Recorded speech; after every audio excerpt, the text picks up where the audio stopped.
نحمدہ ونصلی علی رسولہ الکریم اما بعد بسم اللہ الرحمن الرحیم اللہم صلی علی محمد وعلی آل محمد وبارک وسلم رب اشرح لی صدری ویسر لی امری واحلل عقدۃ من لسانی یفقہوا قولی واجعل لی وزیرا من اہلی آمین یا رب العالمین۔ ناظرین کرام السلام علیکم ورحمۃ اللہ وبرکاتہ۔ تعلیمات قرآن سیریز میں خوش آمدید۔ الحمدللہ یہ سلسلہ ہم نے پچھلے پروگرام سے شروع کیا اور پچھلے پروگرام میں ہم نے قرآن حکیم کے تعارف کے حوالے سے چند بنیادی سوالات پر غور و فکر کیا تھا۔ البتہ دو سوالات تفصیل طلب تھے جن کے حوالے سے ذکر ہوا تھا کہ آئندہ نشست میں یعنی آج کے پروگرام میں ہم بات کریں گے، اور اسی گفتگو کو تعارف قرآن حکیم کے حوالے سے بات کو آج کی نشست میں بھی آگے بڑھانے کی کوشش کریں گے انشاءاللہ تعالی۔ سب سے پہلے آپ کے سامنے تعارف رکھنا چاہتے ہیں کہ آج ہم کن امور پر بات کریں گے۔ آج بنیادی طور پر دو سوالات ہمارے پیش نظر ہیں جن پر ہم تفصیلاً گفتگو کریں گے جو پچھلی نشست میں بیان نہ ہو سکے تھے۔ اس ضمن میں پہلا سوال فہم قرآن کے حوالے سے، یعنی قرآن حکیم کے فہم سے کیا مراد ہے، اور اس فہم قرآن انڈرسٹینڈنگ آف دا قرآن اس کے کون کون سے پہلو ہیں جن کا خیال رکھتے ہوئے قرآن حکیم کو سیکھنے اور سمجھنے کی کوشش کرنی چاہیے۔ اور دوسرا سوال یہ ہوگا، یہ تعارف کے حوالے سے دوسری بات جس پر آگے چل کر آج ہم تفصیلاً بات کریں گے، وہ یہ ہے قرآن حکیم کے حقوق کیا ہیں، ہر بندہ مومن پر قرآن حکیم کے کیا حقوق عائد ہوتے ہیں۔ ان حقوق قرآن کے حوالے سے بھی آج انشاءاللہ تعالی ہم بات کریں گے۔ تو یہ دو بنیادی باتیں جن پر تفصیلاً آج گفتگو ہوگی، ایک فہم قرآن اور اس کے مختلف پہلوؤں پر بات کریں گے، اور دو حقوق قرآن کریم پر بات کریں گے اور اس کی تفصیلات آپ کی خدمت میں پیش کی جائیں گی۔ پچھلے پروگرام کی طرح آج بھی اور آئندہ ہر نشست میں مقاصد مطالعہ بھی آپ کے سامنے رکھے جائیں گے، یعنی لرننگ آؤٹ کم۔ عام طور پر جب ہم اپنی تعلیم حاصل کرتے ہیں عصری تعلیم کے حوالے سے کالج میں، یونیورسٹیز میں، تو ہمیں بتایا جاتا ہے کہ یہ آپ سیکھ رہے ہیں تو اس کی لرننگ آؤٹ کم کیا ہوگی۔ اس سیریز کو بھی، تعلیمات قرآن سیریز کو بھی اسی نہج پر ہم آپ کے سامنے پیش کر رہے ہیں کہ ہم رفتہ رفتہ بات کو آگے بھی بڑھائیں اور سیکھنے کے عمل کو جاری رکھیں۔ چنانچہ مقاصد مطالعہ ہر پروگرام میں آپ کے سامنے رکھے جائیں گے، لرننگ آؤٹ کم جسے کہا جا سکتا ہے۔ آج کی نشست میں جو مقاصد مطالعہ اس میں پہلی بات فہم قرآن کے بارے میں چند اہم باتوں سے واقفیت، قرآن حکیم کے فہم کے چند اہم پہلو ان پر ہم آپ کے سامنے گفتگو رکھیں گے۔ دوسری بات مقاصد مطالعہ کے حوالے سے فہم قرآن کے آداب سے آگاہی، یعنی کچھ باطنی آداب بھی ہیں فہم قرآن کے۔ ایک ہے علمی معاملہ، ان علمی پہلوؤں سے بھی فہم قرآن پر گفتگو کریں گے انشاءاللہ، اور کچھ باطنی آداب بھی ہیں ان کا بھی ذکر میں آپ کے سامنے آج کی نشست میں رکھوں گا انشاءاللہ تعالی۔ اور مقاصد مطالعہ میں تیسری اور آخری بات ہے حقوق قرآن کریم سے واقفیت، تاکہ ہمیں معلوم ہو کہ قرآن حکیم کے ہم سے تقاضے کیا ہیں اور کس طرح اس قرآن حکیم سے ہم اپنے تعلق کو مضبوط کر سکتے ہیں۔ یہ وہ مقاصد مطالعہ جو آج کی نشست کے حوالے سے انشاءاللہ آئندہ آج کی نشست میں اس کی تفصیل آپ کے سامنے بیان کی جائے گی۔ بات کو آگے بڑھاتے ہیں اور تعارف قرآن حکیم، یہ سلسلہ ہم نے پچھلی نشست میں شروع کیا تھا، اسی کو آگے بڑھا رہے ہیں۔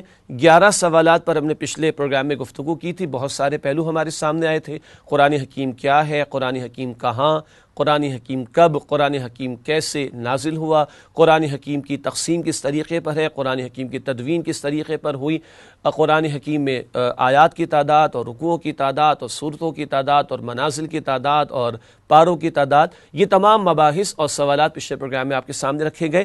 آج ہمارا 12واں سوال ہے قرآن حکیم کے فہم سے کیا مراد ہے، اس پر تفصیلاً گفتگو کریں گے۔ آئیے اس بات کو آگے بڑھاتے ہیں، اور اس حوالے سے سب سے پہلے تذکر اور تدبر، یہ دو بنیادی اصطلاحات ہیں، ٹرمینالوجیز ہیں قرآن حکیم کے فہم یعنی قرآن حکیم کی انڈرسٹینڈنگ کے حوالے سے۔ آئیے ان کو سمجھنے کی کوشش کریں، اور نوٹ کیجئے گا یہ بات اگر واضح نہ ہو تو کئی مرتبہ کنفیوژن پیدا ہو جاتی ہے، بہت سارے شبہات پیدا ہو جاتے ہیں۔ کبھی ہم یہ بھی جملے سنتے ہیں کہ قرآن خود سے نہ پڑھو گمراہ ہو جاؤ گے۔ احتیاط لازم ہے، مگر قرآن حکیم کے سمجھنے پر بالکل پابندی لگا دی جائے یہ خود قرآن حکیم کے مقاصد کے خلاف بات ہے۔ دوسری انتہا یہ ہو جاتی ہے کہ صاحب کسی علم کی ضرورت نہیں ہے، کسی عالم کی ضرورت نہیں ہے، کسی استاد کی ضرورت نہیں ہے، خود ہی قرآن پڑھو، خود ہی قرآن سمجھو، مسئلہ ہی کوئی نہیں ہے۔ یہ دوسری انتہا ہو جایا کرتی ہے۔ یہ کنفیوژنز کب پیدا ہوتی ہیں؟ جب یہ تذکر اور تدبر کا فرق واضح نہ ہو۔ آئیے اس فرق کو واضح کرتے ہیں۔ تذکر اور تدبر یہ اصطلاحات قرآن حکیم نے بھی استعمال فرمائی۔ قرآن حکیم میں سورہ صاد کی آیت نمبر 29 میں اللہ تعالیٰ نے ارشاد فرمایا کتاب انزلناہ الیک مبارک لیدبروا آیاتہ ولیتذکر اولو الالباب، اس کا ترجمہ پیش خدمت ہے، یہ قرآن ایک بابرکت کتاب ہے جو ہم نے آپ صلی اللہ علیہ وسلم پر نازل کی ہے تاکہ لوگ اس کی آیات پر تدبر کریں اور سمجھدار لوگ اس سے نصیحت حاصل کریں۔ خود اسی آیت میں تذکر کا لفظ بھی آ رہا ہے اور تدبر کا لفظ بھی آ رہا ہے۔ آئیے اب تذکر اور تدبر ان دو الفاظ کو تھوڑا سا سمجھنے کی کوشش کرتے ہیں۔ سب سے پہلے تذکر۔ تذکر کے معنی ہے یاد دہانی حاصل کرنا یا نصیحت اخذ کرنا۔ تذکر کے معنی ہے یاد دہانی حاصل کرنا یا نصیحت اخذ کرنا۔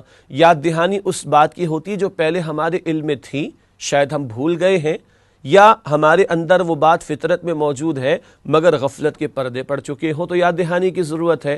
اور نصیحت اس لیے کہ ہم صحیح راہ عمل معلوم کر کے اس پر عمل درآمد کر سکیں۔ بہرحال تذکر کے معنی یاد دہانی حاصل کرنا یا نصیحت اخذ کرنا۔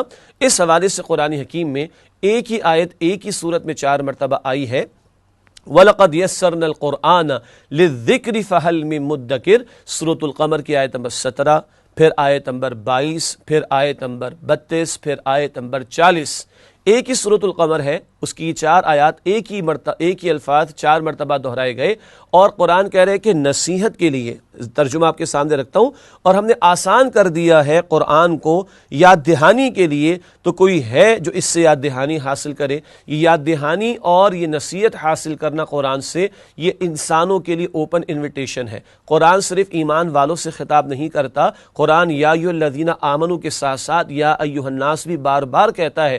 تو قرآن تو تمام انسانوں کو غور و فکر کی دعوت دے رہا ہے، زندگی کے بارے میں، انسان کی حقیقت کے بارے میں، اس دنیا کے بارے میں، اس عالم کے بارے میں، اس کائنات کے بارے میں، مقصد زندگی کے بارے میں، خالق میرا کون ہے اور میری پوزیشن کیا ہے، مجھے کیوں زمین پر بھیجا گیا، میرا ڈیسٹینیشن کیا ہے، مجھے کہاں جانا ہے۔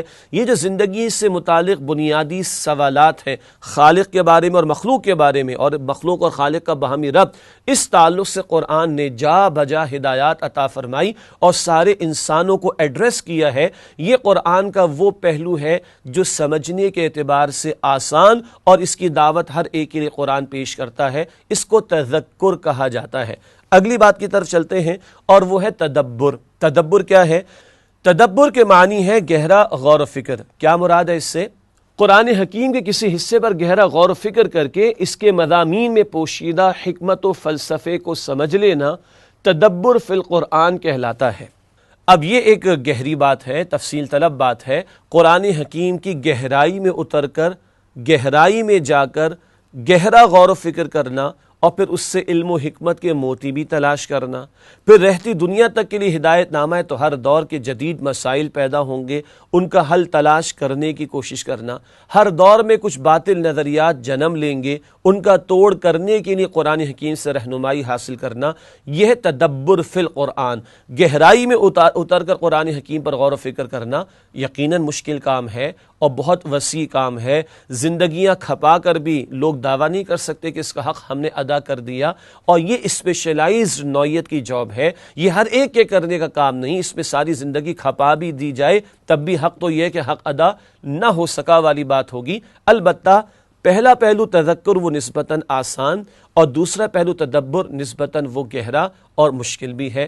پہلا تذکر والا پہلو ہر انسان کے لیے کھلا ہوا ہے، لیکن دوسرا پہلو وہ اہل علم ہی کا میدان ہے، جو زندگیاں کھپائیں گے تو کچھ علم و حکمت کے موتی قرآن حکیم میں سے تلاش کر لیں گے۔ عام مسلمان کے لیے ہم بھی دعوت دیتے ہیں کہ وہ قرآن حکیم کو ترجمے کے ساتھ، تشریح کے ساتھ سمجھے، اور اہل علم سے رابطہ بھی رکھے، اور قرآن کی بنیادی ہدایت کو حاصل کرے۔ اور جو فتویٰ دینے کا پہلو ہے، جدید مسائل پر غور و فکر کر کے، اجتہاد کر کے اس کا حل تلاش کرنے والی بات ہے، وہ علماء کرام اور مجتہدین عظام کا کام ہے، اور مفتیان کرام کا کام ہے، وہ ان کے ذمے یہ کام رہنے دیا جائے۔ اگر یہ کلیئرٹی رہے تو بہت سارے کنفیوژن سے انشاءاللہ تعالی ہم بچ سکیں گے۔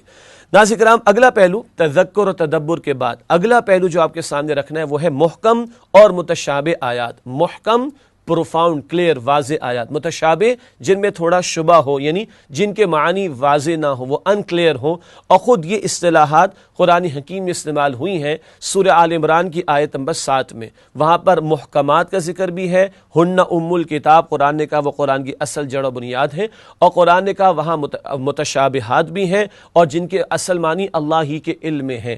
اور جن کے دلوں میں ٹیڑھ ہوتی ہے وہ متشابہات کے پیچھے زیادہ پڑتے ہیں۔ تو یہ دونوں اصطلاحات محکم اور متشابہ، یہ دونوں اصطلاحات، یہ آیات کی یہ دو اقسام ہیں، خود سورہ آل عمران کی آیت نمبر 7 میں اس کا ذکر آتا ہے۔ اب یہ محکم کیا ہے، متشابہ کیا ہے، آئیے اس کو سمجھتے ہیں۔ محکم وہ آیات جن میں احکامات یعنی اوامر و نواہی یعنی ڈوز اینڈ ڈونٹس بیان کیے گئے ہیں، انہیں محکمات کہا جاتا ہے۔ حکم کی جمع احکام یا احکامات، اور امر کی جمع اوامر، اور نہیں کی جمع نواہی۔ امر بالمعروف نہی عن المنکر ہم واقف ہیں، امر کی جمع اوامر، نہیں کی جمع نواہی۔ انگریزی میں ہم کہیں گے ڈوز اینڈ ڈونٹس، کچھ کرنے والے کام ہیں اور کچھ کاموں سے روکا گیا۔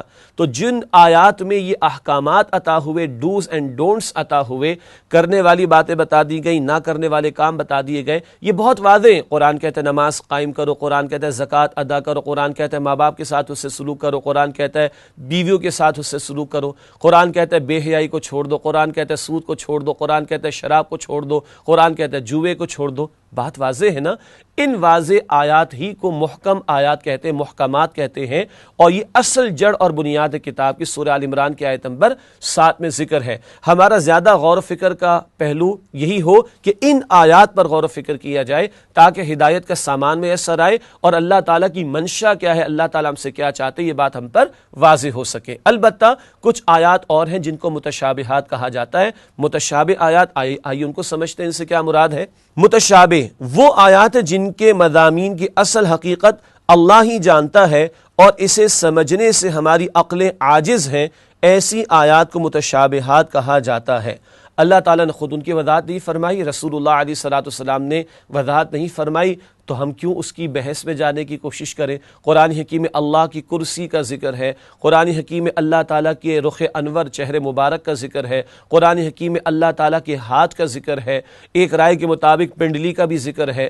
اب اللہ کا ہاتھ اور اللہ کا چہرہ اور اللہ کی پنڈلی اور اللہ کی کرسی، اس کی اصل حقیقت ہمارے علم میں نہیں۔ اسی طرح غیب کے بعض امور ہیں، جنت کے حقائق ہیں، جہنم کے حقائق ہیں، ہمارے علم میں تو نہیں ہے۔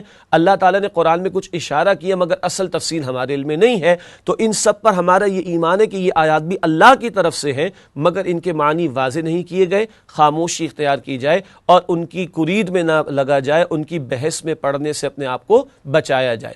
تو محکم اور متشابہ آیات یہ ایک اور پہلو ہے فہم قرآن کے حوالے سے جو واضح ہو کر ہمارے سامنے آیا، اور جب بھی ہم قرآن سیکھ رہے ہوں، قرآن کو سمجھنے کی کوشش کر رہے ہوں، تو یہ محکمات اور متشابہات، محکم آیات اور متشابہ آیات کا فرق ملحوظ رکھنا چاہیے۔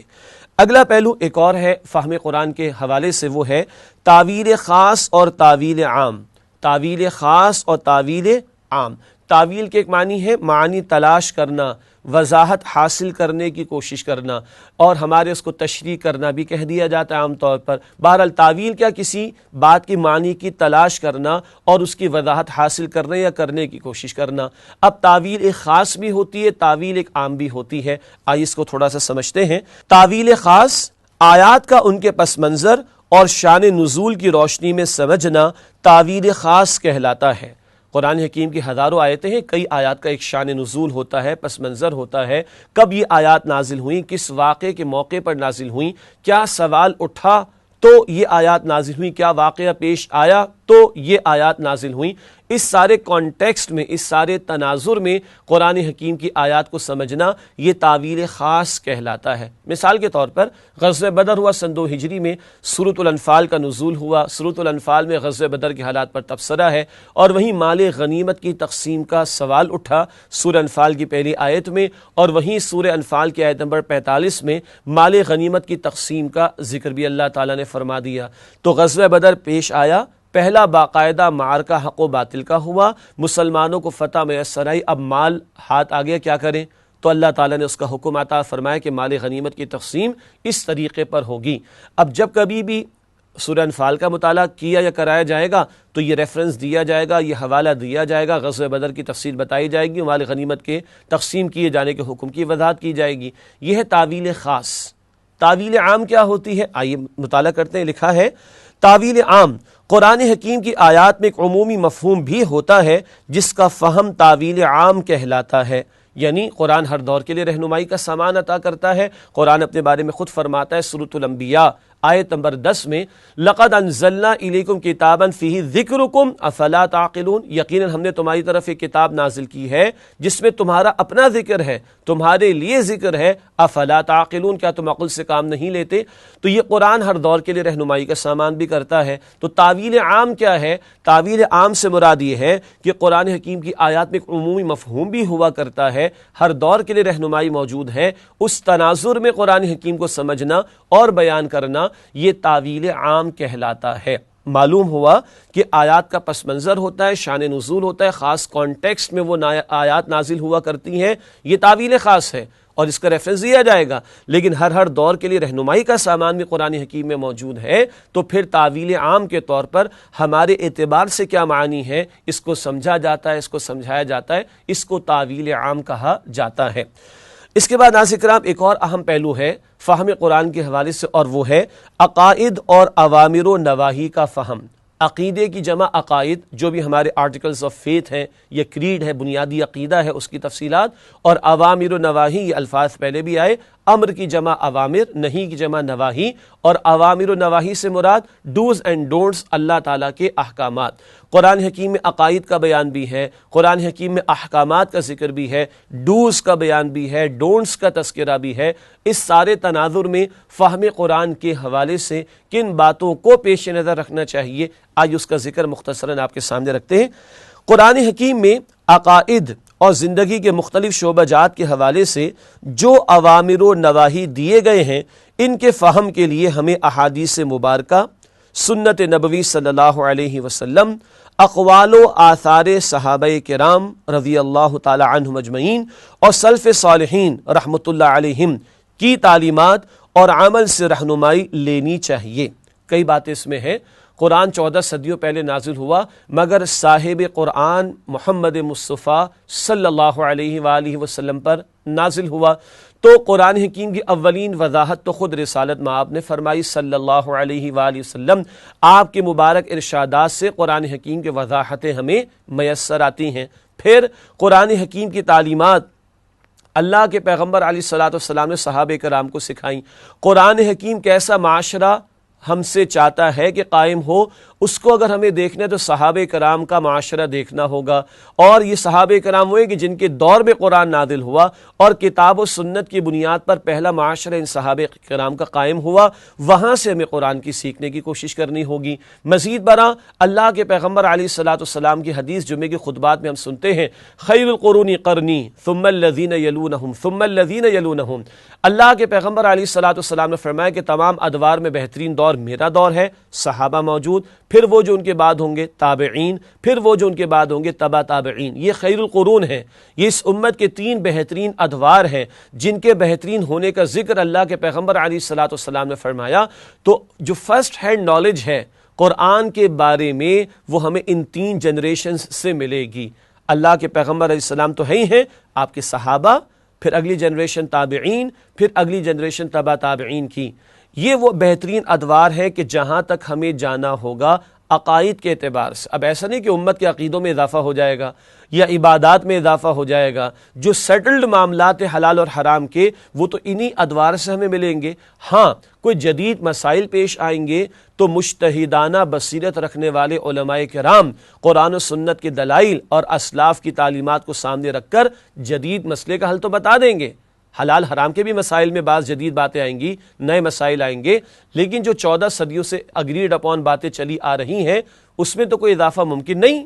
چنانچہ اس حوالے سے یہ کلیئرٹی بہت زیادہ ضروری ہے، یہ بات بہت واضح رہنی چاہیے کہ عقائد کے معاملات میں، احکامات کے معاملات میں، جن میں عبادات بھی آئیں گی، پھر حلال و حرام کی تفصیلات کے حوالے سے اللہ کے پیغمبر علیہ السلام کی سنت، صحابہ ہیں، تابعین ہیں، تبع تابعین، اس معاملے میں ہمیں پیچھے سے پیچھے جانا ہوگا۔ میں دوبارہ عرض کر رہا ہوں، عقائد اور احکامات کے بیان اور معاملات میں ہم پیچھے سے پیچھے جائیں گے تو وہیں اوریجنل اسلام ملے گا، اللہ کے پیغمبر کی احادیث اور سنتیں، اور صحابہ اور تابعین اور تبع تابعین کی زندگی اور ان کے اقوال اور ان کا فہم قرآن، اسی میں جائے پناہ ہے ہم سب کے لیے۔ البتہ جیسے کہ میں نے عرض کیا جدید مسائل پیش آئیں گے، نئے مسائل پیش آئیں گے تو علماء امت جو مجتہدانہ بصیرت رکھنے والے ہوں گے وہ کتاب و سنت کی تعلیمات اور اصولوں کے مطابق اور امت کا جو ورثہ ہے 14 صدیوں کا اس تعلیم کے مطابق اپنی بصیرت کو استعمال کر کے امت کے لیے رہنمائی کا سامان کریں گے انشاءاللہ۔ ایک اور اہم نقطہ وہ فہم قرآن کے حوالے سے بڑا قیمتی ہے، خاص طور پر ہمارے اس دور میں، وہ ہے سائنسی حقائق کا فہم۔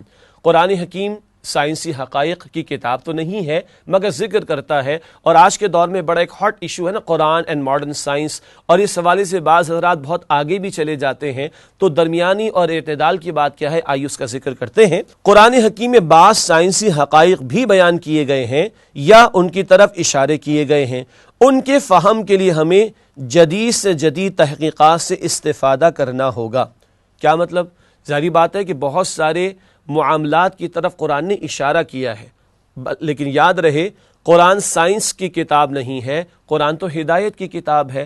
البتہ ہدایت کا ذکر فرماتے ہوئے اللہ تعالیٰ نے کچھ ایسے اشارے کیے ہیں قرآن حکیم میں کہ جو آج جا کر کھل رہے ہیں، کبھی بگ بینگ کی تعلق سے گفتگو، کبھی ایکسپینڈنگ یونیورس کی طرف اشارہ، کبھی ہر شے کا جوڑے کی شکل میں پیدا کیا جانا، اور رحم مادر میں یعنی ایک یوٹرس کے اندر ایک بچے کی تخلیق کے عمل کے مراحل کا ذکر، سورج کی موومنٹ کا بیان وغیرہ وغیرہ، یہ بہت سارے حقائق ہیں جو اس دور میں ڈسکور ہوئے ہیں۔ البتہ قرآن حکیم نے 14 صدیوں پہلے ان کی طرف اشارہ کیا، تو قرآن کے ماننے والوں کو اصولاً یاد رکھنا چاہیے قرآن سائنس کی کتاب نہیں ہے، ہے ہدایت کی کتاب۔ البتہ ضمناً کچھ سائنسی حقائق کو سمجھ لینے کی کوشش کی جائے تو کوئی حرج کی بات نہیں ہے۔ اس تعلق سے تو جتنا ہم آگے بڑھیں گے، نسل انسانی آگے بڑھے گی، معلومات میں اضافہ ہوگا، تو قرآن کی حقانیت اور کھلتی چلی جائے گی انسانوں پر۔ تو اس ضمن میں جو بھی جدید تحقیقات ہیں ان سے استفادہ کیا جائے گا، البتہ ضمن لیکن ایک اہم بات، اس کا یہ مطلب نہیں کہ ہر چیز کو توڑ مروڑ کر قرآن سے پیش کرنے کی کوشش کی جائے، جو نہ بھی ہو وہ بھی قرآن سے ثابت کر دینے کی کوشش کی جائے، یہ بات درست نہیں ہوگی۔ ہاں جو اسٹیبلشڈ سائنٹیفک فیکٹس ہیں، تھیوریز نہیں، نظریات نہیں، اسٹیبلشڈ سائنٹیفک فیکٹس ہیں، وہ اکثر و بیشتر وہ ہیں کہ جن کی طرف قرآن نے اشارہ کیا تو انسانیت آج وہیں تک پہنچی۔ اتنی حد تک کچھ بیان کر لینے میں کوئی حرج کی بات نہیں ہے، لیکن یاد رہے کہ سائنٹیفک ریسرچ ہمارے لیے دلیل نہیں ہے اصلاً، یا ہمارے ایمان کی بنیاد سائنس پر نہیں ہے، ہمارے ایمان کی بنیاد غیب کو ماننے پر ہے کہ محمد مصطفیٰ صلی اللہ علیہ وسلم نے جو کچھ بتایا، بیان فرمایا، اس سب پر ہمارا ایمان ہے۔ جیسے کہ جنت کو سائنس سے ثابت نہیں کیا، جہنم کو سائنس سے ثابت نہیں کیا، مگر ہم جنت کو بھی مانتے ہیں، ہم جہنم کو بھی مانتے ہیں کہ یہ ساری اطلاعات محمد کریم صلی اللہ علیہ وسلم نے ہمیں عطا فرمائی۔ فہم قرآن کے ضمن میں ایک اور اہم اور قیمتی نقطہ وہ ہے قرآن حکیم کا اصل فہم۔ بہت قیمتی نقطہ ہے، مولانا مودودی رحمۃ اللہ علیہ نے اس کو بیان بھی فرمایا، تفہیم القرآن ان کی معروف تفسیر ہے، اس میں اس کے دیباچے میں پریفیس میں، قرآن حکیم کا اصل فہم تو اسی صورت میں حاصل کیا جا سکتا ہے جبکہ دین حق کے غلبے کے لیے اسی طرح کی جد و جہد کی جائے جس طرح کی جد و جہد کے دوران مختلف معاملات میں رہنمائی کے لیے قرآن حکیم نازل ہوتا رہا۔ کیوں؟ قرآن 22-23 برس میں نازل ہوا، اور یہی تقریباً 23 برس کی نبوی زندگی ہے رسول کریم صلی اللہ علیہ وآلہ وسلم کی۔ جس قدر جد و جہد کی مدت ہے اسی مدت میں قرآن نازل ہوا، تو وہ جد و جہد سامنے ہوگی تو نزول قرآن کے بہت سارے حقائق واضح ہوں گے ہم پر، اور بہت ساری حکمتیں کھلیں گی، بہت سارے پہلو ہم پر واضح ہوں گے، ورنہ کئی مقامات قرآن حکیم کے آئیں گے اور بندہ گزر جائے گا، کیوں؟ وہ اس ماحول کو جانتا ہی نہیں، وہ اس جد و جہد سے واقف ہی نہیں جس ماحول اور جد و جہد میں قرآن نازل ہوا، جد و جہد کے دوران نازل ہوا۔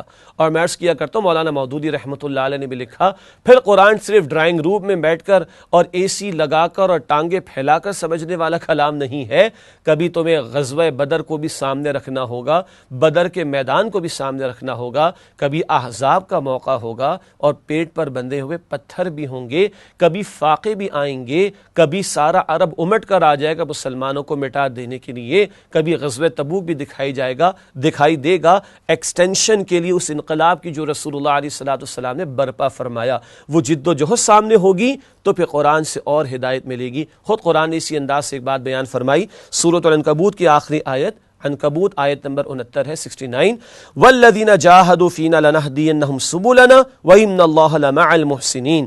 ترجمہ پیش خدمت ہے، اور جو لوگ ہماری راہ میں جہاد کرتے ہیں ہم انہیں ضرور اپنے راستوں کی ہدایت دیتے ہیں۔ یہ جہاد مستقل عمل اور محنت کا نام ہے اللہ کے دین کی سربلندی کے لیے، جو مقصود اور محنت تھی نبی اکرم صلی اللہ علیہ وآلہ وسلم کی۔ اب جو اس جد و جہد میں اپنے آپ کو جتنا کھپاتا جائے گا اتنا قرآن حکیم کا فہم اس پر بھی واضح ہوتا چلا جائے گا۔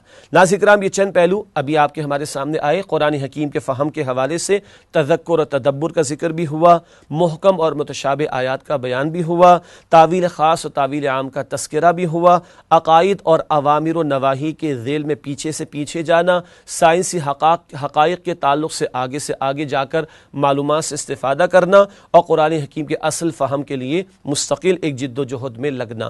دو باتیں بھی باقی رہتی ہیں، ایک فہم قرآن کے کچھ آداب کا بیان اور ایک قرآن حکیم کے حقوق کا بیان۔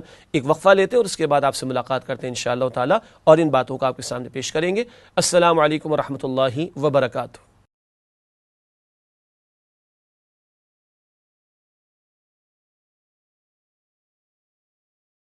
السلام علیکم ورحمۃ اللہ وبرکاتہ۔ ناظرین کرام، پروگرام میں آپ کو خوش آمدید کہتے ہیں۔ تعلیمات قرآن سیریز الحمدللہ جاری ہے، اور اس حوالے سے وقفے سے پہلے ہم نے فہم قرآن کے حوالے سے چند پہلوؤں پر تفصیلاً گفتگو کی۔ اسی سلسلے کو آگے بڑھاتے ہیں اور آداب فہم قرآن حکیم، اس حوالے سے چند باتیں میں آپ کے سامنے رکھنا چاہتا ہوں، اور یہ 10 باتیں ہیں، مختصراً عرض کروں گا، اور یہ بڑی قیمتی باتیں ہیں جو اسلاف نے اور ہمارے بزرگوں نے ہمیں سکھائی ہیں، اس لیے کہ فقط کتابوں کا جمع ہو جانا اور کچھ فنون کا سیکھ لیا جانا اور کچھ تفاسیر کا جمع کر لیا جانا، اور آج کل تو میڈیا کا دور ہے اور آئی ٹی کا دور ہے، انفارمیشن ٹیکنالوجی کا دور ہے، تو بہت سے گیجٹس ہیں، بہت سی اپلیکیشنز ہیں، یہ سب ریسورسز ہیں اور ان سب کو استعمال کرنا ہے، کوئی شک نہیں ہے، مگر کچھ ہوتے ہیں ظاہر کے حوالے سے آداب یا تقاضے جن کو پورا کیا جاتا ہے، اور کچھ ہوتے ہیں باطن کے حوالے سے۔ یہ جو باطن کا معاملہ، یہ بڑا قیمتی معاملہ ہے۔ انما الاعمال بالنیات، تو مشہور حدیث ہم سب کو یاد ہے، تو اس باطن کے حوالے سے بھی چند باتیں ضروری ہیں، ان کا بھی اور کچھ ظاہر کے امور کا بھی ذکر میں آپ کے سامنے کرنا چاہوں گا۔ تو 10 آداب میں آپ کے سامنے فہم قرآن کریم کے حوالے سے رکھنا چاہتا ہوں۔ سب سے پہلا ادب تعوذ کا اہتمام۔ تعوذ کا مطلب ہم سب کو معلوم ہے، اعوذ باللہ من الشیطان الرجیم پڑھنا۔ عجیب بات ہے نا، قرآن جیسا پیارا کلام پڑھ رہے ہیں اور شیطان ادھر ہی آئے گا۔ شیطان وہاں کم جاتا ہے جہاں اس کے کام ہو رہے ہیں، وہ تھپکیاں دے کے نکل جاتا ہے۔ آپ اور میں جو قرآن کھول کر بیٹھیں گے ادھر ہی زیادہ آئے گا، اسی لیے رحمان نے بتا دیا ہمیں پہلے ہی، سورہ نحل کی آیت نمبر 98، اذا قرأت القرآن فاستعذ باللہ من الشیطان الرجیم، جب تم قرآن کی تلاوت کرنے لگو، قرآن پڑھنے لگو، تو اللہ کی پناہ لے لو شیطان مردود سے۔ تو شیطان سے بچنے کے لیے رحمان نے فرمایا کہ میری پناہ لے لو۔ کیوں؟ اس نے کہا تھا، سورہ اعراف میں ذکر آتا ہے آیت نمبر 16-17 میں، لاقعدن لہم صراطک المستقیم، اللہ میں تیرے سیدھے راستے پر بیٹھوں گا تیرے ان بندوں کے خلاف۔ تو قرآن تو سیدھے راستے کی رہنمائی کرتا ہے۔ تو سب سے پہلی بات، شیطان مردود، اس کو اپنا ہم دشمن سمجھیں اور وہ ہمیں ورغلانے کی کوششیں کرے گا۔ تو قرآن کا ادب بھی ہے، تلاوت کا بھی ایک ظاہری ادب، اعوذ باللہ من الشیطان الرجیم، اور باطن میں بھی یاد رہے کہ مجھے اس کی دشمنی اختیار کرنی ہے اور اس کے حملوں سے اپنے آپ کو بچانا ہے، ورنہ یہ ورغلاتا ہے، بہکانے کی کوشش کرتا ہے۔ اللہ ہم سب کو محفوظ رکھے۔ دوسرا ادب، اللہ تعالیٰ پر توکل۔ قرآن حکیم بہت عظیم کلام ہے، 14 صدیاں گزر گئی ہیں، اس کے فہم کا حق ادا ہی نہیں ہو سکتا، اور شیطان ورغلانے کی کوشش کرتا ہے، نفس کی شرارتیں بھی ہیں، بہک جانے کے اعمال بھی ہو جاتے ہیں اور بہکائے جانے کی دعوتیں بھی دی جاتی ہیں، مگر میرا اللہ طاقتور ہے، ہمارا اللہ طاقتور ہے۔ اس اللہ پر توکل کرنا کہ وہ سارے شرور سے بچانے پر قادر ہے، اس کے نام سے ہی اس کے کلام کو سمجھنے کی کوشش کرنا، اور جب سیکھنے سمجھنے بیٹھیں تو اس کے کلام کے ساتھ ساتھ اس رحمان کی عظمت وہ بھی ہمارے دلوں میں ہونی چاہیے۔ بہرحال اللہ پر توکل، یہ جملہ میں اس لیے بھی عرض کر رہا ہوں کہ کبھی ہم سنتے نا کہ تم قرآن خود سے پڑھو گے تو گمراہ ہو جاؤ گے۔ ہدایت دینے اور گمراہ کر دینے کا اختیار اللہ کے ہاتھ میں ہے، تو اسی پر بھروسہ کر کے اس کے کلام کو سمجھنے کی کوشش کرنا۔ اللہ مجھے اور آپ کو توفیق عطا فرمائے۔ تیسری بات، اللہ تعالیٰ سے دعا۔ اللہ تعالیٰ سے دعا، کیوں؟ اس کی توفیق کے بغیر ہم زبان ہماری حرکت نہیں کر سکتی، آنکھوں کی پتلیاں حرکت نہیں کر سکتی، دل دھڑک نہیں سکتا، تو ہدایت کیسے ملے گی؟ تو اسی سے دعا مانگنا، اور یہ دعا دل سے، یہ جو سورہ فاتحہ میں ہم پڑھتے ہیں، اگلی نشست میں سورہ فاتحہ کا مطالعہ بھی کریں گے انشاءاللہ۔ اہدنا الصراط المستقیم، یہ دعا دل سے نکلنی چاہیے۔ کیوں؟ ہدایت دینے کا کوئی اختیار اللہ کے ہاتھ میں ہے، اور میرے دل و دماغ کا کھول دیا جانا یہ اللہ کے اختیار میں ہے، میرے سینے کا کھول دیا جانا میرے اللہ کے اختیار میں ہے، سارے شرور سے بچا لیا جانا یہ توفیق اللہ ہی کی طرف سے آئے گی۔ اسی اللہ سے بار بار دعا کرنا، بار بار دعا کرنا، بار بار دعا کرنا۔ ختم قرآن کے موقع پر بھی دعا کرتے ہیں نا، وَاجْعَلْهُ لَنَا إِمَامًا، اللہ اس قرآن کو ہمارا امام بنا دے، یہ دعا بھی کرنا۔ اور اسی طرح اللہ جو اس میں سے ہم نہیں جانتے وہ ہمیں عطا فرما دیجئے، جو ہم بھول گئے اللہ وہ یاد دلا دیجئے۔ ختم قرآن کے موقع پر دعا، یہ مختلف مواقع پر بھی دعائیں ہیں، لیکن ایک قاری قرآن کو اور ایک طالب علم جو قرآن سیکھنے بیٹھ رہا ہے اس کو یہ دعا کا اہتمام مستقل اللہ سے کرتے رہنا چاہیے۔ چوتھی بات، ہدایت کی طلب۔ کیوں؟ یہ کتاب ہدایت ہے، تو میرے دل میں ہدایت کی طلب ہونی چاہیے، تڑپ ہونی چاہیے۔ معاف کیجئے گا، یہ نہیں کہ میں علامہ بن جاؤں، یہ نہیں کہ میں اتنا کوالیفائڈ ہو جاؤں تو میں اس کام کے قابل ہو جاؤں گا اور میں یہ لیول میٹ کر لوں گا فہم قرآن کا تو مجھے یہ بینیفٹس مل جائیں گے اس کے، قطعاً نہیں۔ یہ بہت چھوٹی سی باتیں ہیں، یہ دنیا کے بینیفٹس اور پرکس کا مل جانا اور فوائد کا مل جانا یہ بہت چھوٹی سی شے ہے، یہ ویسے ہی مل جائے گی، جو اللہ کا ہو رہا ہے اللہ ویسے ہی دے دے گا اس کو انشاءاللہ تعالی۔ لیکن دل میں طلب ہدایت کی ہو، تڑپ ہدایت کی ہو۔ صحابہ ایک ایک آیت سیکھتے تھے اور صحابہ ایک ایک آیت کو سمجھتے تھے، صحابہ چند آیات کو سمجھ کر عمل میں لاتے، پھر اگلی آیات کو سیکھنے کی اور معلوم کرنے کی کوشش کیا کرتے تھے۔ اس کی طرف ہماری توجہ ہونی چاہیے۔ اور جیسے اللہ کے رسول علیہ السلام نے بیان فرمایا کہ اللہ تعالیٰ فرماتے ہیں، حدیث قدسی ہے اور مسلم شریف کی روایت ہے، اللہ تعالیٰ فرماتے ہیں میرے بندو تم تمام کے تمام گمراہ ہو سوائے اس کے جس کو میں ہدایت عطا کروں، تو مجھ سے ہدایت مانگو میں تمہیں ہدایت عطا کروں گا۔ تو پھر وہی توکل بھی اللہ پر، دعا بھی اللہ سے، اور اندر طلب اور تڑپ ہو ہدایت کی۔ جب سچی طلب تڑپ ہوتی ہے تو اللہ تعالیٰ سلمان فارسی کو رضی اللہ تعالیٰ عنہ کہاں سے، آتش پرس کے گھر سے اٹھا کر ہوتے ہوتے محمد کریم صلی اللہ علیہ وسلم کے قدموں تک پہنچا دیتے ہیں۔ ایسا ہی ہے نا۔ اور ابو لہب میں ہدایت کی طلب نہیں تھی، اس کو قرآن سنانے والے رسول اللہ تھے صلی اللہ علیہ وسلم، اور ابو لہب کو اتنی عربی آتی تھی کہ آپ اور میں 100 برس لگا کر بھی نہیں سیکھ سکتے۔ ایسے ہی ہے نا، مگر وہ دل کا سوئچ آف ہے تو ہدایت نہیں ملی۔ اور سلمان فارسی رضی اللہ تعالی عنہ ایک آتش پرس کے گھر میں ہے مگر دل میں طلب و تڑپ ہے، اللہ نے خود ہی پہنچا دیا محمد کریم کے پاس صلی اللہ تعالی علیہ وآلہ وسلم۔ پانچویں بات، تسلیم و رضا کی کیفیت۔ کیا مطلب ہے اس کا؟ تسلیم، جھک جانا، رضا راضی رہنا۔ کیا مطلب ہے اس کا؟ یہ کلام میرے رب کا کلام ہے اور میرے رب نے جو فرمایا میں اس پر راضی ہوں، اور میرے رب نے جو تقاضا کیا میں اپنے آپ کو اس کے سامنے جھکا دینے کے لیے تیار ہوں۔ اس کیفیت کے ساتھ جب ہم قرآن کھولیں گے تو سبحان اللہ، ایک ایک آیت، خدا کی قسم ایک ایک آیت جو ہے وہ ہدایت کا سامان بنے گی۔ اور کبھی ایسا بھی ہوگا آپ کے میرے گھر میں ٹیبل پر یہ کہیں قرآن کا نسخہ رکھا ہوگا اور کسی پریشانی کے اندر آپ میں 2-4 دن سے مبتلا ہوں گے، اور کوئی وجہ بنی کہ میں اور آپ قرآن کی طرف آئے ہیں اور قرآن کو ہم نے کھولا، اور خدا کی قسم آپ کے میرے مسئلے کا حل اس میں اسی صفحے پر موجود ہوگا۔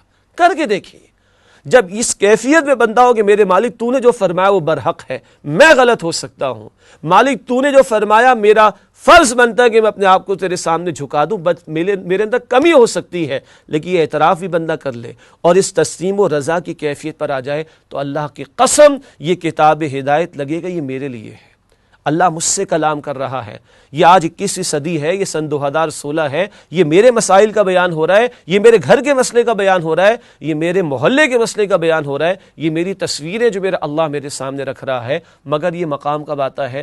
جب بندہ سرنڈر کر دے، میں جھکا رہوں اللہ کے سامنے اور میں راضی ہوں اپنے رب کی بات پر، رضیت باللہ ربا وبی محمد رسولا وبالاسلام دینا، جیسے احادیث میں کلمات آتے نا، میں اللہ کے رب ہونے پر اور محمد کریم علیہ السلام کے رسول ہونے پر اور اسلام کے دین ہونے پر راضی ہو گیا۔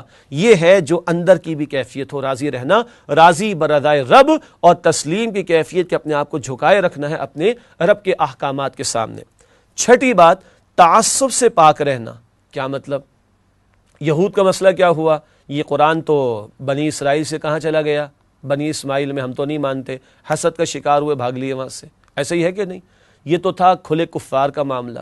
ہمارے مسئلہ کیا ہو جاتا ہے؟ انتہائی معذرت کے ساتھ مگر درد مندی کے ساتھ، میں خاص مسلک کا ہوں تو میرے مسلک کے مطابق جو معاملات ہیں ان کے لیے بس میں آیات قرآن سے لے رہا ہوں اور دوسرے مسلک کے خلاف بات کرنے کے لیے لے رہا ہوں۔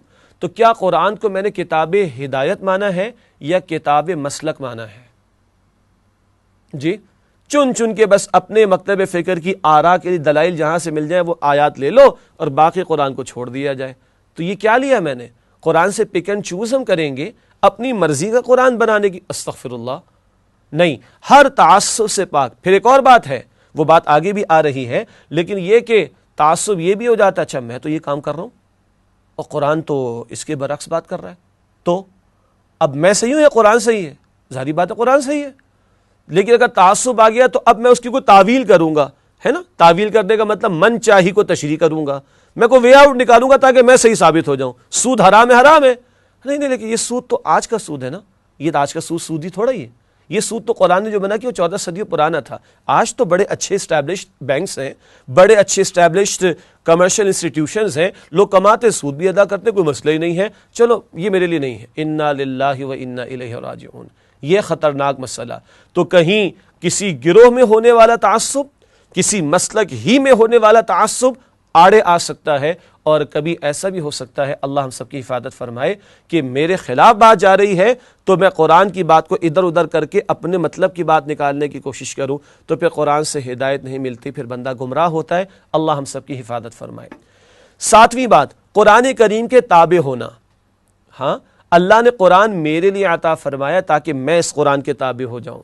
وہ نہیں بات جو آئی شعر کے اندر کہ خود بدلتے نہیں قرآن کو بدل دیتے ہیں، خود بدلتے نہیں قرآن کو بدل دیتے ہیں، ہوئے کس درجے فقیہان حرم بے توفیق۔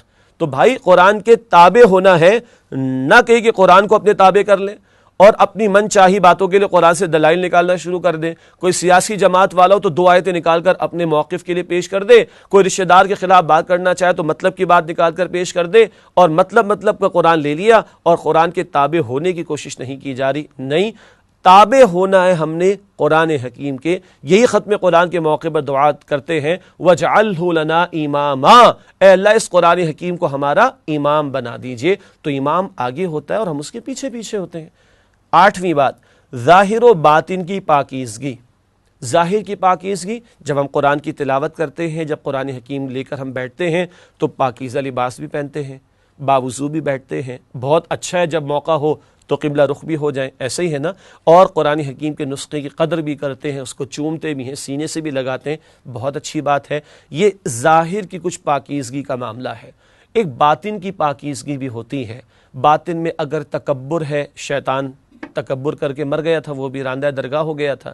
باطن میں اگر حسد کا معاملہ ہے، باطن میں اگر تعصب موجود ہے، باطن میں اگر دنیا کی محبت رچی بسی ہے، باطن میں کوئی بت تراش کر رکھا ہوا ہے، وہ جو کہا کسی نے کہ میں جو سر و سجدہ ہوا کبھی تو زمین سے آنے لگی صدا، تیرا دل تو ہے صنم آشنا، تجھے کیا ملے گا نماز میں۔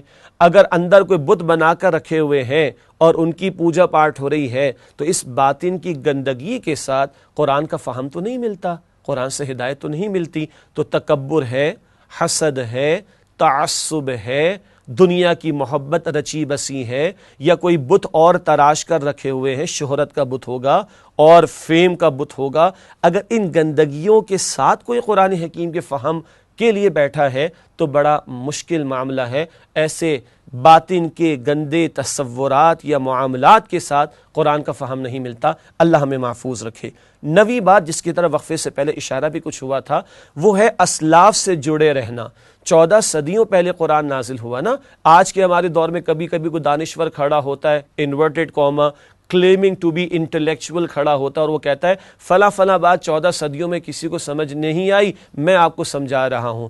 بھائی کیا 14 صدیوں تک امت نے جھک مارا ہے کیا؟ معاذ اللہ۔ اور وہ عقائد کے بارے میں بھی بحث کرے، کچھ احکامات کے بارے میں بھی بحث کرے۔ ایک تو ہے سائنٹیفک فیکٹس والی بات، وہ ایک الگ بحث ہے۔ عقائد کے معاملات میں، احکامات کے معاملات میں وہ کہ جی 14 صدیوں سے کسی کو سمجھ نہیں ہے، ہم آپ کو سمجھاتے ہیں، تو اس سے بڑا کوئی جاہل نہیں ہو سکتا۔ نہیں، خیر اسی میں عقائد پر ہم نے سمجھا، اعمال میں ہم نے سمجھا، عبادات میں ہم نے سمجھا، اوامر و نواہی میں ہم نے سمجھا، ڈوز اینڈ ڈونٹس میں ہم نے سمجھا۔ پیچھے سے پیچھے وہ فرسٹ ہینڈ نالج وہاں سے ملے گی، سنت و حدیث رسول سے ملے گی صلی اللہ علیہ وسلم، صحابہ تابعین تبع تابعین کے دور سے ملے گی۔ تو اسلاف سے جڑے رہنا بہت ضروری ہے۔ یہ فہم قرآن کا کام ہم پہلی مرتبہ تو نہیں کر رہے نا، 14 صدیوں سے ہوتا چلا آیا۔ تو وہ جو 14 صدیوں کی ہماری لائن ہے، 14 صدیوں کی جو ہماری چین ہے، اس سے جڑے رہنے میں ہی عافیت ہوگی۔ 10ویں بات جس کی طرف اشارہ بہرحال ہو چکا، لیکن دوبارہ میں آپ کے سامنے رکھنا چاہوں گا، فہم قرآن کے آداب کے ضمن میں 10ویں بات، نبوی جد و جہد میں شرکت صلی اللہ علیہ وآلہ وسلم۔ کیوں؟ ایک جد و جہد کے دوران قرآن نازل ہو رہا ہے، ورنہ کچھ ہم 2 باتیں لیں گے اور باقی 3 باتیں ہمارے سامنے نہیں ہوں گی تو قرآن کا فہم واضح نہیں ہوگا۔ اب قرآن کہتا ہے استعینوا بالصبر والصلاۃ، سورہ البقرہ آیت نمبر 153، صبر اور نماز کے ذریعے اللہ کی مدد حاصل کرو، بالکل صحیح ہے۔ اب عام تصور تو یہ نہیں کہ کانٹا چبھ گیا پیر میں تو صبر کرنا ہے، بھائی کاروبار میں نقصان ہو گیا صبر کرنا ہے، یہ کانٹا چبھنے پر بھی صبر کریں گے اجر ملے گا، کاروبار کے نقصان پر صبر کریں گے تب بھی اجر ملے گا۔ لیکن قرآن کس صبر کی بات کر رہا ہے؟ یہ البقرہ کی آیت 153 ہے، تو البقرہ کی آیت 143 میں قرآن نے امت کو خطاب کیا، وَكَذَلِكَ جَعَلْنَاكُمْ أُمَّةً وَسَطًا لِتَكُونُوا شُهَدَاءَ عَلَى النَّاسِ وَيَكُونَ الرَّسُولُ عَلَيْكُمْ شَهِيدًا۔ تمہیں ہم نے درمیانی امت بنایا ہے مسلمانوں، تاکہ تم لوگوں پر اللہ کے دین کے گواہ بنو اور اللہ کے پیغمبر تم پر اللہ کے دین کے گواہ بنے۔ 23 برس کی جد و جہد فرما کر اللہ کے پیغمبر علیہ السلام دین پہنچا بھی گئے اور قائم بھی فرما گئے۔ اب وہ بات سامنے ہوگی تو پتہ چلے گا کہ صبر طائف کی گلیوں میں جا کر بھی کرنا ہوگا، صبر ہجرت کی رات بھی کرنا ہوگا، صبر احد کے میدان میں بھی کرنا ہوگا، صبر جب پیٹ پر پتھر باندھے جائیں گے احزاب کے موقع پر وہاں بھی کرنا ہوگا، اور 70 صحابہ کے لاشیں اگر ہیں سامنے اللہ کے پیغمبر کے سامنے تو وہاں بھی صبر کرنا ہوگا صلی اللہ علیہ وسلم۔ تو یہ وسیع تر تصور آ گیا۔ یوں پوری 23 برس کی جد و جہد سامنے ہوگی تب قرآن کے بہت سارے مقامات واضح ہوں گے، اور اگر وہ جد و جہد سامنے نہ ہو اور آج اس میں ہم بالفعل شامل نہ ہو تو بس صبر اتنا ہی سمجھیں گے، کانٹا چبھنے بس صبر کرنا، اس کے بعد صبر کا کوئی تصور ہی ہمارے سامنے نہیں ہوگا۔ تو یہ 10واں ادب بڑا قیمتی ایک اور کہ نبوی جد و جہد میں شرکت۔ یہ ناظرین کرام فہم قرآن کے حوالے سے 10 آداب میں نے آپ کے سامنے رکھے۔ اب اگلی ہماری جو تفصیلی گفتگو ہے وہ ہے قرآن حکیم کے ایک مسلمان پر کیا حقوق ہیں۔ حقوق قرآن پر اب ہم بات کر رہے ہیں، قرآن حکیم کے ایک مسلمان پر کیا حقوق ہیں۔ ہمارے استاد محترم ڈاکٹر اسرار احمد صاحب رحمۃ اللہ علیہ، انہوں نے 1967 میں ایک خطاب بھی فرمایا، کتابچہ بھی مرتب فرمایا، اور حالت اعتکاف مسجد نبوی صلی اللہ علیہ وآلہ وسلم میں اس کی تکمیل ہوئی تھی۔ بہت پیارا کتابچہ ہے، ہماری ویب سائٹ سے آپ اس کو ڈاؤن لوڈ کر کے پڑھ بھی سکتے ہیں، وہ خطاب سن بھی سکتے ہیں انشاءاللہ تعالی۔ البتہ اس میں انہوں نے 5 حقوق قرآن حکیم کے بیان فرمائے جو اس وقت میں آپ کے سامنے مختصراً عرض کر رہا ہوں۔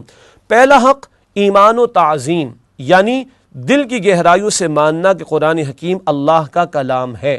ایمان ایک زبان سے ہوتا ہے، ایک دل سے ہوتا ہے، اقرار باللسان بھی اور تصدیق بالقلب بھی، یہ دونوں ایمان ضروری ہیں۔ اور اللہ کی قسم جب دل میں ایمان ہو قرآن پر تبھی قرآن کے باقی حقوق ادا ہوں گے، ورنہ رمضان المبارک چلا گیا قرآن حکیم بند ہو گیا۔ ایسا ہے کہ نہیں؟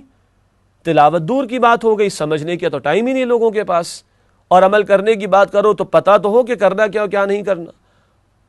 یہ باتیں آگے بیان ہوں گی ابھی، لیکن پہلا حق ہے ایمان اور تعظیم، یعنی دل کی گہرائیوں سے ماننا کہ قرآن حکیم اللہ کا کلام ہے، جو اللہ کا آخری کلام ہے اور آخری ہدایت نامہ ہے جو اللہ کی طرف سے عطا ہوا ہم سب کو محمد کریم صلی اللہ علیہ وآلہ وسلم کے ذریعے سے۔ تو پہلا حق اس قرآن حکیم کی ایمان اور تعظیم۔ دوسرا حق تلاوت، یعنی آداب کے ساتھ روزانہ قرآن حکیم پڑھنا۔ روزانہ کیوں ہم نے کہا؟ روزانہ کھاتے اور پیتے ہیں نا، جسم کو بار بار اس کی توانائی فراہم کرتے ہیں، تو جسم سے زیادہ قیمتی شے روح ہے، اس روح کی غذا کا اہتمام جسم سے زیادہ کرنا چاہیے۔ تو روزانہ تلاوت کرنی ہے اور آداب کے ساتھ اچھے انداز سے تلاوت کرنا، تجوید کا لحاظ رکھتے ہوئے تلاوت کرنا، رب کائنات کی عظمت کو سامنے رکھتے ہوئے تلاوت کرنا کہ اس کے کلام عظیم کی ہم تلاوت کر رہے ہیں۔ اللہ مجھے اور آپ کو اس کی توفیق عطا فرمائے۔ تیسرا حق تفہیم، یعنی قرآن حکیم کو سمجھنا اور اس پر غور و فکر کرنا۔ یہ کتاب ہدایت ہے نا، صرف پڑھنے اور تلاوت کرنے کے لیے اللہ نے عطا نہیں فرمائی، بلکہ غور و فکر بھی کرنا ہے تاکہ پتہ تو چلے قرآن ہم سے کیا چاہتا ہے۔ اور فہم قرآن کے آداب پر ہم نے بات بھی کی، الحمدللہ رب العالمین۔ چوتھا قرآن حکیم کا ہے عمل، یعنی قرآن حکیم کے احکامات پر انفرادی زندگی میں عمل کرنا اور اجتماعی زندگی میں ان کے نفاذ کے لیے کوشش کرنا۔ قرآن حکیم مکمل ضابطہ حیات عطا فرماتا ہے، انڈیویجول پرسنل لائف کے لیے بھی اور کلیکٹیو لائف کے لیے بھی۔ قرآن کہتا ہے نماز قائم کرو، زکوٰۃ ادا کرو، فوراً کرنا چاہیے عمل ہمیں، لیکن قرآن کہتا ہے سود کا معاملہ ختم کرو ورنہ اللہ اور اس کے رسول سے جنگ کے لیے تیار ہو جاؤ۔ قرآن بے حیائی سے روکتا ہے، بہت سارے احکامات اجتماعی زندگی سے متعلق ہیں۔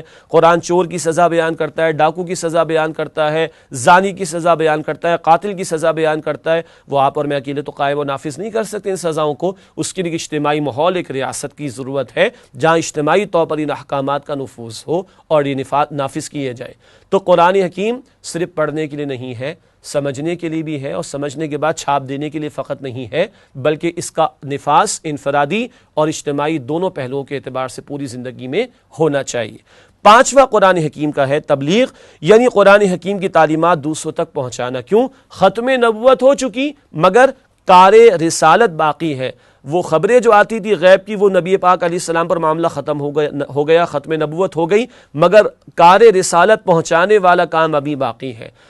5 ارب سے زیادہ انسان زمین پر، جن کو ہم لوگ کافر کہتے ہیں، مسلمان ہم ان کو کافر کہتے ہیں نا، ان کو کون پہنچائے گا بھائی؟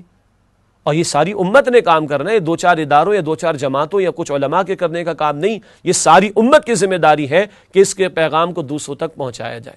یہ قرآن حکیم کے 5 حقوق: ایمان، تلاوت، سمجھنا، عمل اور تبلیغ۔ مزید اس کی تفصیلات جس کتابچے کا ذکر کیا گیا، مسلمانوں پر قرآن مجید کے حقوق، یہ ہمارے استاد محترم ڈاکٹر اسرار احمد صاحب رحمۃ اللہ علیہ کا ایک خطاب اور کتابچہ ہے، اس میں زیادہ تفصیلات آپ کو انشاءاللہ تعالی میسر آئیں گی۔